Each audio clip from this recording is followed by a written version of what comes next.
स्वागतम guys, welcome back to the channel Against the Sky Supreme के latest episode में आपका स्वागत है। अगर आप चैनल पे नए तो सब्सक्राइब कर देना, क्योंकि लेटेस्ट एपिसोड आपको सबसे पहले एक्सप्लेनर पीवी चैनल पे ही देखने को मिलते हैं। और अगर पिछला एपिसोड नहीं देखा तो उसको जाकर जरूर देख लेना। तो एपिसोड की स्टार्टिंग में हम डेमोन स्पाइडर को देखते हैं, जो वहाँ पे डेमोन मंकी के साथ में फाइट कर रही थी। अब हम देखते हैं वहाँ पे डेमोन मंकी मतलब की स्याओयान उसके ऊपर बहुत ज्यादा भारी पड़ने लगता है। वहीं पे दूसरी तरफ हम वांगफो सेट के दूसरे डिसाइपल्स को देखते हैं। उन लोगों ने भी वहाँ पे डिवाइन सोल पैलेस के डिसाइपल को मार लिया था। और हम देखते हैं वहीं पे जियान भी दूसरों को मार रही थी। तभी एक बंदा जियान के ऊपर अटैक करने ही वाला था। तो उसी वक्त हम देखते हैं वहाँ पे मेंगाई ने उसको मार दिया था और उसने वहाँ पे जियान को बचा लिया था। अब हम देखते हैं जियान पीछे की तरफ जाती है, जहाँ पे वांगफो सेट के सारे डिसाइपल ने डिवाइन सोल पैलेस के उस जगह के सारे डिसाइपल्स को मार दिया था। दूसरी तरफ वहाँ पे डेमोन मंकी ने भी डेमोन स्पाइडर की हालत वहाँ पे बहुत ज्यादा खराब कर लिया था। अब हम देखते हैं वहाँ पे डेमोन स्पाइडर बहुत ज्यादा डरने लगती है, जिसके हालत को देख के दूसरी तरफ वहाँ पे डेमोन मंकी कहने लगता है, तुमने कहा था तुम हम में से किसी को जिंदा नहीं जाने दोगे और तुम्हारी इतनी हिम्मत, तुमने मेरे मास्टर से पंगे लिए। इतना कहते हुए हम देखते हैं उसने वहाँ पे डेमोन स्पाइडर को पूरी तरीके से मार दिया था। अब हम देखते हैं दूसरी तरफ से वहाँ पे टैन्यू भी आ जाता है। तभी वहाँ पे डेमोन मंकी डेमोन स्पाइडर के अंदर से मिला हुआ कोर वहाँ पे टैन्यू को देता है, जिसको वहाँ पे टैन्यू ले लेता है। अब हम देखते हैं वहाँ पे डेमोन मंकी को देख के वांगफो सेट के सारे डिसाइपल बहुत ज्यादा शॉक हो गए थे और उनमें से एक डिसाइपल कहने लगता है, ब्रदर आखिरकार ये क्या है? जिसके रिप्लाई में वहाँ पे टैन्यू कहने लगता है, मैं चाहता हूँ कि डेमोन मंकी के बारे में किसी को भी पता ना चले और ये सब कुछ यहाँ पे एक सीक्रेट ही रहे, इसलिए तुम सबको यहाँ पे ओथ लेना पड़ेगा। अब हम देखते हैं टैन्यू की बातों को सुन के वो सब लोग मान गए थे और वो लोग वहाँ पे ओथ लेने लगते कि वो इस मंकी के बारे में किसी को नहीं बताएंगे, मतलब कि स्याओयान के सीक्रेट को सीक्रेट ही रखेंगे। और अगर उन लोगों ने किसी को भी ये बात बताई तो उसी वक्त उनकी डेथ हो जाएगी, उनके ऊपर थंडर स्ट्राइक हो जाएगा।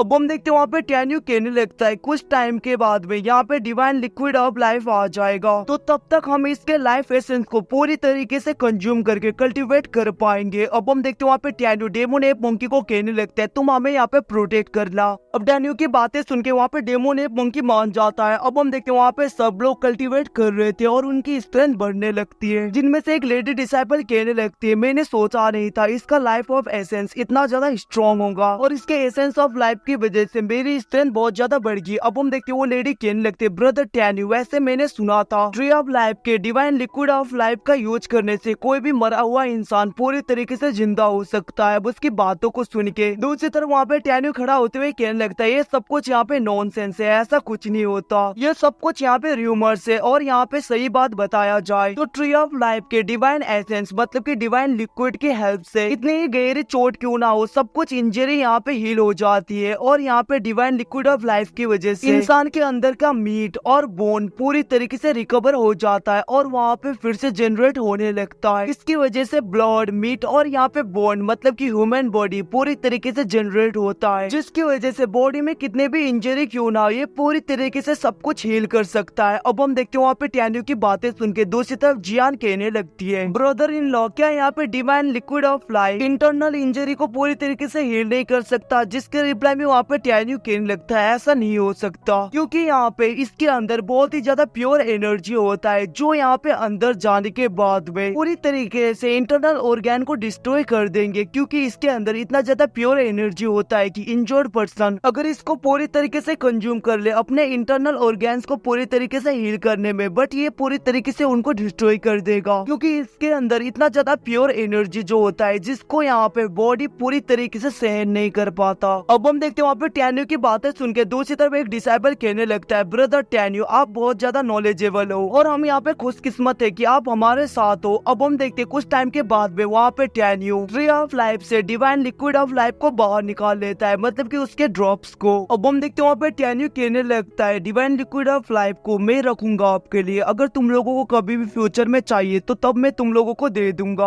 अब हम देखते हैं वहाँ पे टैन्यू की बातें सुन के सब लोग मान जाते हैं। अब वहाँ पे मेंगाई कहने लगती है, टैन्यू तुम्हारे पास में कोई रास्ता है जिसकी वजह से हम पूरे ट्री ऑफ लाइफ को ले जा सके? जिसके रिप्लाई में वहाँ पे टैन्यू कहने लगता है, अभी नहीं, क्योंकि अभी यहाँ पे हमारे वांगफो सेट का जैसा कंडीशन है उसके हिसाब से हम डिवाइन सोल पैलेस और इटर्नल इमोर्टल सेट के साथ में डायरेक्टली फाइट नहीं कर सकते, हमें यहाँ पे प्रॉपर तैयारी करनी होगी। अब हम देखते हैं दूसरी तरफ वहाँ पे टैन्यू की बातें सुन के एक डिसाइपल कहने लगता है, ब्रदर आपने ठीक कहा। अब हम देखते हैं वहाँ पे टैन्यू ट्री ऑफ लाइफ की तरफ देखते हुए कहने लगता है, बहुत ही जल्दी मैं डिवाइन सोल सोल पैलेस को पूरी तरीके से डिस्ट्रॉय कर दूंगा, जिसके बाद में ट्री ऑफ लाइफ तो मेरे हाथों में वापस आ ही जाएगा। अब हम देखते हैं वहाँ पे टैनियो सब कुछ सोच ही रहा था, तभी वहाँ पे जान आती है और वो कहने लगती है ब्रदर इन लॉ अब हमें यहाँ पे डेमन सप्रेसिंग टावर की तरफ जाना चाहिए। अब जियान की बातें सुन के वहाँ पे टैनियो कहने लगता है तुम सब लोग यहीं पे मेरा वेट करो, क्योंकि मुझे जाके अभी इस जगह को एक्सप्लोर करना है और वहाँ पे आइसबर्ग के ग्लेशियर के सिचुएशन को भी पूरी तरीके से एनालाइज करना है, आखिरकार वहाँ पे क्या ऐसा हिडन है। अब हम देखते हैं वहाँ पे टैनियो की बातें सुन के दूसरी तरफ महंगाई कहने लगती है मैं भी तुम्हारे साथ में जाऊंगी। अब हम देखते उसकी बातें सुन के वहाँ पे सियाओ और जियान भी यही कहने लगते हैं। अब उन सबको ऐसा बोलता हुआ देख के वहाँ पे टैनियो कहने लगता है इन सबकी जरूरत नहीं, तुम लोग यहीं पे रहो, वैसे भी मेरी चिंता मत करो क्योंकि मुझे कुछ नहीं होगा, मेरे पास में डीमन मंकी जो है और सेवन के होते हुए मुझे कोई भी टच नहीं कर सकता। अब हम देखते वहाँ पे उसकी बातें सुन के महंगाई कहने लगते तो फिर तुम्हें अपना ख्याल रखना होगा अच्छी तरीके से। अब उसकी बातें सुन के वहाँ पे टैनियो कहने लगता है तुम चिंता मत करो मैं रखूंगा। अब हम देखते वहाँ पे टैनियो कहने लगता है जाने से पहले मेरे तुम लोग उसी जगह पे छिपोगे जहाँ पे डिवाइन सोल पैलेस के वो सब लोग छिप रहे थे और वहाँ के फॉर्मेशन को मैं पूरी तरीके से चेंज कर दूंगा ताकि यहाँ पे कोई भी एनिमी और बाहर का मोस्टर तुम सबको ढूंढ ना पाए। और याद रखना मेरे एब्सेंट में किसी को भी यहाँ पे बाहर जाने की अनुमति नहीं है और कोई भी बाहर नहीं जा सकता विदाउट परमिशन। अब हम देखते हैं वहाँ से टैनियो चला गया था। अब कुछ टाइम के बाद में हम टैनियो को देखते हैं जो वहाँ पे मंकी किंग के हैंड में होता है और वो कहने लगता है 23 मिलियन नीचे इस ईयर में अभी भी आइसबर्ग पूरी तरीके से ग्रो हो रहे हैं। अब हम देखते हैं वहाँ पे टैनियो की बातें सुन के दूसरी तरफ वहाँ पे डेमन एप मंकी कहने लगता है मास्टर के साथ साथ में यहाँ पे वॉलिंग ग्लेशियर भी पूरी तरीके से ग्रो हो रहे हैं, मतलब कि वॉलिंग ग्लेशियर आइसबर्ग। अब हम देखते हैं वहाँ पे टैनियो कहने लगता है ये तो बहुत ज्यादा स्ट्रेंज है, तुम यहाँ पे मुझे बता सकते हो आखिरकार किस जगह पे आइसबर्ग सबसे ज्यादा फास्ट ग्रो हो रहे हैं और किस जगह पे बहुत ज्यादा अनयूजुअल एक्टिविटी हो रही है, जिसके बारे में सुन के वहाँ पे डेमन एप मंकी टैनियो की तरफ देखते हुए कहने लगता है मास्टर 9000 मिलियन दूर एक आइसबर्ग है जो कि बहुत बड़ा है और वो दूसरों के मुकाबले बहुत ही फास्ट रैपिडली ग्रोथ कर रहा है। अब हम देखते हैं वहाँ पे उसकी बातें सुन के टैनियो कहने लगता है तो फिर ठीक है उस तरफ मुझे लेकर चलो। अब हम देखते हैं वहाँ पे डेमन एप मंकी टैनियो को लेकर नॉर्थ की तरफ उस आइसबर्ग के पास चला गया था, जिसके टॉप में जाने के लिए टैनियो बोलता है, जिसको सुनकर डेमन एप मंकी भी चला गया था। अब वहाँ पे टैनियो कहने लगता है इसके बाहर से हमें कुछ भी पता नहीं चलेगा, हमें इसके अंदर जाना होगा। इतना कहते हुए हम देखते हैं उसने वहाँ पे उस आइसबर्ग के माउंटेन के ऊपर हिस्से को पूरी तरीके से उड़ा लिया था और वहाँ पे वो स्प्लिट बोर्ड को निकालता है और वो डेमन एप मंकी की तरफ देखते हुए कहने लगता है तुम यहाँ पे मोस्टर के अटैक से प्रिवेंट करना, मतलब कि उनको रोकना। अब हम देखते हैं वो दोनों वहाँ पे उस आइसबर्ग के माउंटेन के डीप हिस्से में जाने लगते हैं और कुछ टाइम बाद का सीन देखते हैं जहाँ पे डेमन एप मंकी कहने लगता है मास्टर हम यहाँ पे 8 मिलियन माइल से भी ज्यादा डीप में आ गए और यहाँ पे बहुत ज्यादा कोल्ड है। अब हम देखते हैं थोड़ा नीचे जाने के बाद में वो लोग नीचे आ गए थे। टैनियो कहने लगता है कोई चीज हमें नीचे जाने से यहाँ पे रोक रहा है, आखिरकार ये क्या है। अब हम देखते हैं वहाँ पे उसको देख के टैनियो उसके ऊपर अटैक कर देता है, बट हम देखते हैं वो सील वहाँ पे ब्रेक नहीं होता, जिसको देख के वहाँ पे टैनियो कहने लगता है तो बहुत ज्यादा पावरफुल है। तभी हम देखते हैं वहाँ पे डेमन एप मंकी भी अपने स्टिक से उस आइस सील के ऊपर अटैक कर देता है, बट हम देखते हैं वहाँ पे उसका स्टिक पूरी तरीके से जम गया था और वो भी जम जाता है, जिसको देख के वहाँ पे टैनियो कहने लगता है डेमन एप मंकी क्या तुम ठीक हो, जिसके रिप्लाई में वहाँ पे वो कहने लगता है मैं ठीक हूँ और हम देखते हैं वो बाहर आ गया था। अब वहाँ पे डेमन एप मंकी कहने लगता है मास्टर ये बहुत ज्यादा पावरफुल है, मेरी जगह अगर यहाँ पे कोई सोल रिफाइनिंग के ग्रेट परफेक्शन लेवल का बंदा होता तो वो कब का मारा जा चुका होता। जिसके रिप्लाई में वहाँ पे टैनियो कहने लगता है मेरे पास भी यहाँ पे होमिंग आइस फ्लेम है, जिसकी वजह से जैसा भी आइस मेरा कुछ नहीं बिगाड़ सकता।